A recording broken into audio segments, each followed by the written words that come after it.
सावलीची डेअरिंग बघा, पडली। हा बुधवारच्या दिवशीचा व्लॉग आहे। त्या दिवशी गुरु नानक जयंती असल्यामुळे मुलींना शाळेला सुट्टी होती। मग सकाळी असाच सगळा एकदम आळसावलेला दिवस झाला। मग दुपारी आणि त्याचा कॉल आला, मला म्हटली की ताई आपण जाऊयात का फ्लाइंग पांडाला। ट्रॅम्पोलिन पार्क आहे हे। तर अचानकच ठरलं आणि आम्ही मुलांना घेऊन तयार झालो। बरं, जाताना पण इतके ते म्हणतात ना नकटीच्या लग्नाला 17 विघ्ने, तसं जवळजवळ 1.5 तास वेटिंग केले। उबेर आणि ह्याची ओला, उबेर, रॅपिडो सगळे ॲप ट्राय करून झाले तरी कुणीच येत नव्हतं। शेवटी फायनली आम्ही 3 गाड्या काढल्या आणि त्याच्यावर 4-4 जण कोंबून असं आम्ही निघालो, जवळच आहे घरापासून। तर मग फ्लाइंग पांडाला फायनली ट्रॅम्पोलिन पार्कमध्ये आम्ही पोहोचलेलो आहोत। तिथे पण गेलो ना तर बॅक साईडच्या गेटने आम्हाला एंट्री मिळाली, कारण आम्ही मुळात रस्ताच चुकलो होतो। इथं ऑफर चालू होती आता वीकेंडची 999ला, पण ते GST वगैरे सगळं जाऊन त्याच्यामध्ये सॉक्स वगैरे पण देतात ग्रिपवाले, तर 1277 रुपये पर हेड पडलं होतं पर पर्सन। मग ते लहान मुलं असू द्या नाही तर मोठी माणसं असू दे, त्याच्यामध्ये 5 आम्हाला ॲक्टिव्हिटीज मिळणार होत्या, ज्याच्यामध्ये 1 तासासाठी ट्रॅम्पोलिन होतं, ते उड्या मारायचं असतं ना ते, आणि दुसरं जे होतं ते कार रेसिंगचं होतं, तिसरं व्हर्च्युअल क्रिकेट होतं, चौथं 9D शो होता थिएटरचा हॉररचा, आणि 5वं जे होतं ते मिरर मेज होतं। तर अशा 5 ॲक्टिव्हिटी आम्हाला 1277 रुपयाला पडल्या। त्याच्यामध्ये सॉक्स पण त्यांनी इन्क्लूड केले होते विथ GST। तर असं हे तासभर आता ह्या ट्रॅम्पोलिन पार्कमध्ये खेळतायत मुलं, आणि हे लहान मुलांसाठी अगदी मस्त आहे। तुम्हाला पुण्यातलं कात्रज माहिती असेल तर कात्रजच्या जवळ आंबेगाव आहे, तिथे शिवसृष्टीसुद्धा एक छान स्पॉट आहे बघायला। शिवाजी महाराजांचं सगळं जे पुरातन इतिहास वगैरे आहे, किल्ले वगैरे, तर ते तिथे बघायला मिळेल तुम्हाला।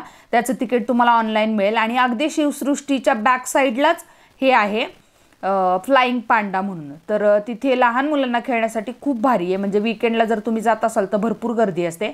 आता आम्ही ऑड डे गेलो होतो तरीसुद्धा बघा भरपूर गर्दी आहे, आणि छान आहे, म्हणजे कुठं कोपरे वगैरे काही नाही आहेत मुलांना लागण्यासारखे वगैरे, म्हणजे मनसोक्त उड्या मारू शकतात मुलं, आणि किती पडले धडपडले उड्या मारले तरी त्यांना लागणार नाही आहे असं आहे हे। म्हणजे आपण व्हिडिओजमध्ये किंवा मूवीमध्ये असं बघतो ना, तर ते तसं बघून मुलांना खूप छान वाटलं। म्हणजे आम्ही पहिल्यांदा गेलो होतो ट्रॅम्पोलिन पार्कला, आणि त्याने पण इथे थोडंसं ट्राय करून बघितलं, तर मुलं खूप एन्जॉय करत होती, आणि मला 100% गॅरंटी होती की आता हे इतके दमणार आहेत दिवसभर की रात्री लवकर जाऊन घरी झोपणार आहेत।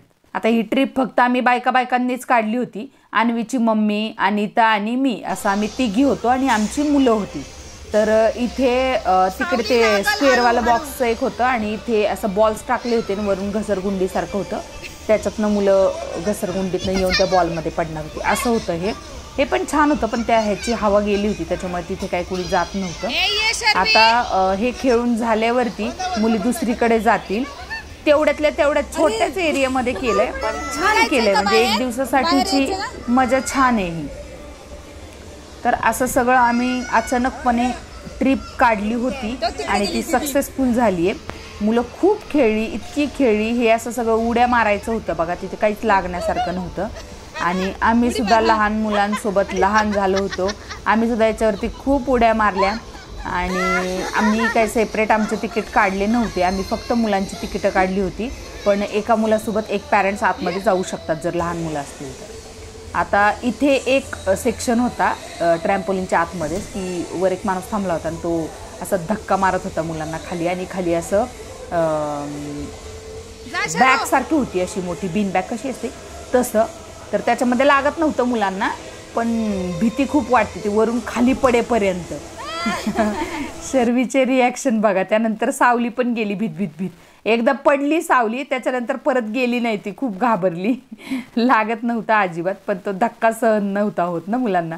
तर एकदा ट्राय केले सगळ्यांनी, नीलने, अन्वीने, सावलीने, आणि परत काय तिकडे गेले नाहीत। आता ह्याच्यावरती उड्या मारायला गेले मुलं, मला असं वाटलं ते लांबनं बघून की काय फक्त उड्या तर मारायचे आहेत ना, पण मी जाऊन जेव्हा त्याच्यावरती बघितलं ना तेव्हा मला कळलं की आपण पडतो अचानक, आपल्याला तोल नाही सावरता येत, पूर्ण असं टाईट बांधलेलं आहे ते, तुटत बिटत नाही, मला असं भीती वाटली होती। पण हे पण छान होतं, असं वर पळत जायचं आणि रिटर्न यायचं। इकडच्या बाजूला पण होतं, तर तिथे पण शर्वी खूप उड्या मारत होती बघा। ह्यांची अशी इतकी मजा चालू होती ना, शर्वी तर अक्षरशः कंटाळली होती. तिला जाताना म्हटलेले मी हे कपडे घालू नको, पण ऐकेल तर शर्वी कसली, म्हणजे तिला छान खेळता आलं असतं. ती पॅन्ट सारखी तिला मोठी होत होती, आत्ता दिवाळीला घेतलेली कपडे, पण ते काय ऐकणार आहे आपलं. त्यानंतर मग इथे हा एक सेक्शन होता, फर्स्टवालाच हा सेक्शन होता. तर ह्याच्यात पण असं ते हे जे लोखंडाचं दिसतंय ना, तर त्याला लोंबकळून खाली जायचं असं होतं. आता सावली करून दाखवेल बघा.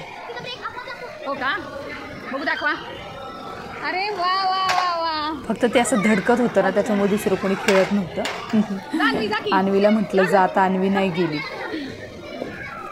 शर्वी अशी खाली खेळत होती. हिचं काहीतरी वेगळंच चालू असतं. ह्या मुलांचं काय वेगळीकडे खेळत असतात आणि हिचं भलतंच चालू असतं. हे खेळून झालं की तिकडं कोपऱ्यामध्ये गाडी होती ठेवलेली, पलीकडे एक छोटा बेबी होता. तर त्याच्यापाशी जाऊन किती वेळची खेळत होती आणि खूप वेळची मी तिला शोधत होते, तर आवाज पण नाही दिला तिने. अशी तर मुलगी आहे. हे बघा इकडं हे सेक्शन आहे, इथे एक छोटं बेबी आलं होतं. हां, आता या गाडीमध्ये बसली आहे ती आणि पायाने गाडी चालवती आहे. खूप वेळची शोधून मग मला ही दिसली इथं, कारण तिथं एकमेकांचा आवाज पण नव्हता जात ना. मोठ्या आवाजात गाणी लावली होती आणि ज्यांचा टाईम संपेल ना त्यांना आवाज देत होते ते लोक. म्हणजे आतमध्ये एंट्री करताना टाईम लिहून घेतला, प्रत्येक मुलाचं नाव लिहून, आणि हातामध्ये बँड बांधतात ते. त्याच्यामुळे आपल्याला म्हणजे त्यांना कळतं की ह्यांनी तिकीट काढलेलं आहे. मग 1 तासाचा टाईम होता ट्रॅम्पोलिनचा. तर तो बरोबर 1 तासाचा झाला की मग त्यांनी बरोबर आम्हाला आवाज दिला, 4ही मुलांना, आणि मग आम्ही बाहेर आलो. मग पुढच्या ॲक्टिव्हिटीजकडे जायचं होतं. तिचं सिंगल असा फोटोच काढता येत नाही मला, म्हणून तिला म्हटलं बस पटकन, छान येतात फोटो. तर नशीब 2-3 फोटो काढून दिले मला तिने तिथं. चांगलं मोठं होतं हे, खूप सगळीकडे उड्या मारत होती मुलं. आता बऱ्यापैकी कमी झाली आहेत. आम्ही आलो होतो ना तेव्हा बरीच मुलं होती. एक ग्रुप आलेला, योगा क्लासचा ग्रुप होता. सगळी छोटी मुलं होती, जवळजवळ एक 30-40 मुलं तरी असतील, अगदी छोटी छोटी. आणि ते जे त्यांचे योग टीचर होते ना, तर ते त्यांच्याकडनं तिथंसुद्धा त्यांनी योगा करून घेतलं ना. तर मी बघूनच शॉक झाले. सगळ्या मुलांना असे पाय पसरून बसायला लावलं होतं गोल करून, आणि पाठ अक्षरशः अशी खाली टेकवत होते ना, तर डोकं पायाला टेकवत होते. आणि ज्यांचं जात नव्हतं ना त्यांना असे दोन्ही हाताने दाब देऊन देऊन करत होते. बाई म्हटलं एखाद्याची पाठ मोडायची. नाजूक असतात ही पोरं. ठीक आहे आपण घडवेल तसं घडवतात, पण इतकं पण आती करू नये ना. मलाच भीती वाटायला लागली त्यांना. आता ह्या बाईला डॉक्टरने सांगितलं नाही एवढं उड्या मारायला, आत्ताच आजारपणातनं उठली आहे, पण ही पण काही ऐकत नाही. खरं तर आमचं चुकलं, न्यायलाच नव्हतं पाहिजे. मी घरातनं कबूल करून नेलं होतं दोघींना पण, की तिथं अजिबात त्रास द्यायचा नाही, मी जे सांगणार ते ऐकायचं आहे तुम्हाला. पण आता हे सगळे पळतात म्हटल्यावर ह्या बसणार आहेत एका जागी, आम्हीच गाढावे नाही तर काय. मग आणि त्या शर्वीला घेऊन पळत होती, ती पण पडली आणि मला खूपच फोर्स केला. आणि त्याने मग मी गेले तर पाय ठेवलेच पडले मी, कारण आधी सुधरतच नाही आपल्याला. डायरेक्ट ते असं फोमसारखं आहे ना, तर ते असं उडल्यासारखं होतं.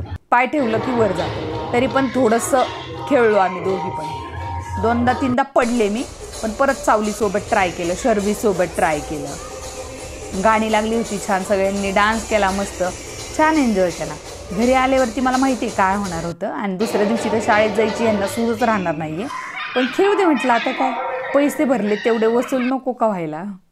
मग छान ह्या चौघांचे फोटो काढले, आम्ही तिघींनी फोटो काढले, आणि त्यांनी सावलीला उचलून त्याच्यात फेकून दिलं. आणि त्यानंतर मग आमचं ते संपलं ट्रॅम्पोलिनचं, आणि मग इथे कार राईडमध्ये आलो आम्ही. तर ह्यांच्याकडे 4 कार होत्या आणि आम्ही पण 4 जण होतो, पण नेमकी एक त्यांची बंद पडलेली कार होती. मग मी आणि शर्वी एका कारमध्ये बसलो, कारण तिला एकटीला जमणार नाही ते म्हटले, आणि नील एका गाडीमध्ये बसलाय आणि एका गाडीमध्ये सावली बसली. मग फक्त अन्वी राहिली. मग अनिता आणि अन्वीला म्हटलं तुम्ही नंतरच्या ह्याला बसा, कारण ब्रेक लागला. तो माणूस म्हटला की लहान मुलांना जमतच नाही ते. मग बसल्यावरती मला कळालं की खरंच ते जो ब्रेक लागतो ना तो खूप जोरात लागतो, आणि धडकतात ना एकमेकांना, तर ते जोरात आचका बसतो, मानबीन लचकायची. मग आमचा टाईम संपला. अगदी 3 मिनिटाचं होतं मला वाटतं, हे खूप कमी होतं. मग नंतरच्या ह्याच्या राईडमध्ये अनिता आणि अन्वी बसली. मग एकटीच कशी खेळणार ना ते, म्हणून मग परत नील बसला आणि सावली बसली परत, असं झालं.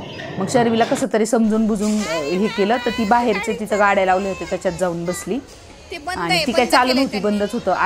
अर्ध्याच्या वर तर बंदच होतं, कारण ऑड डे होता ना, तर अर्ध्यापेक्षा खेळणी तिथं बंदच होती. मग आता इथून आम्हाला जायचं होतं मिरर मेजमध्ये. इकडे बघा ना, हे दोरीचं पण खूप छान होतं बरं का, पण आता हे सगळे लहान आहेत, त्याच्यात कोण बसणार म्हणून मग तिकडे गेलोच नाही आम्ही. आता मिरर मेजमध्ये शिरलो आम्ही आणि मुलं खूप घाबरली सगळी. 2 मिनटं मी सुद्धा घाबरले होते, कारण फिरून फिरून फिरून तिथेच येत होतं ते. सगळीकडे सेम सेम आरसे, कुठं जावं तेच कळत नव्हतं. मग फायनली झाला आमचा टाईम संपला आणि मग आम्ही मिरर मेजमधनं बाहेर आलो. ह्याच्यानंतर मुलं गेली होती 9D शोमध्ये. थिएटरसारखं होतं छोटंसं आणि त्याच्यामध्ये ह्या सगळ्यांना बसवलं होतं आणि 3 प्रकारचे शोज लावले जाणार होते. एक काहीतरी हॉरर होतं, एक काहीतरी जुरासिक पार्क होतं आणि एक असं गेमसारखं काहीतरी होतं. तर मग ह्यांनी सगळ्यांनी चूज केलं की आम्ही हॉरर घेणार आहे. मग हॉररच्या ह्याच्यामध्ये जाऊन बसले. हॉररच्या ह्याच्यात ती नन वगैरे असं काहीतरी प्रकार होता. तर ती शर्वी बघून इतकी घाबरली की ती अर्ध्यातनंच पळून आली.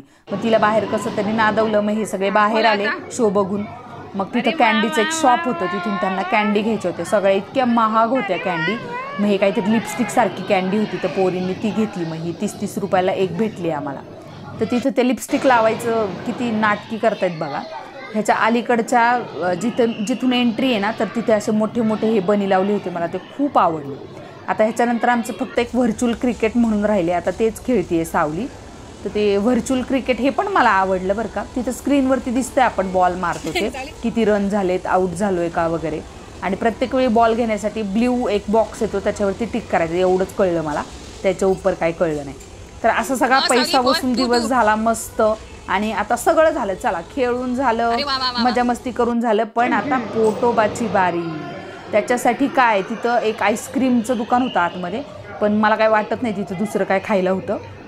आणि अगदी रस्त्याच्या कडेला असल्यामुळे पलीकडे जाण्याशिवाय आम्हाला पर्यायच नव्हता. मग शेवटी फायनली आमच्या इथे एक नवीन हॉटेल झालं आहे मस्त, साई प्रसाद म्हणून. तर तिथे आलो. वेदांतमध्ये जातो आम्ही नेहमी, पण यंदा म्हटलं नवीन ट्राय करूया. तर मग तिथे गेलो. खूप छान जेवण होतं. सगळ्यांनी अगदी मनसोक्त ताव मारला जेवणावरती. आणि सगळ्यांचे हे पप्पा वगैरे न्यायला आले होते सगळ्यांना. मग आम्ही सोबत गेलो. आम्ही आमच्या गाड्या घेतल्या, बाकीचे गाड्यांमध्ये बसली मुलं आणि आम्ही 2 व्हीलरवरनं गेलो. नंतर जाता जाता मस्त खत्री बंधूच्या आईस्क्रीमवरती ताव मारला आणि असा संपला आमचा सुट्टीचा दिवस. Thanks for watching. व्हिडिओ आवडत असतील तर लाईक, कमेंट, शेअर करायला, सबस्क्राईब करायला अजिबात विसरू नका. बाय.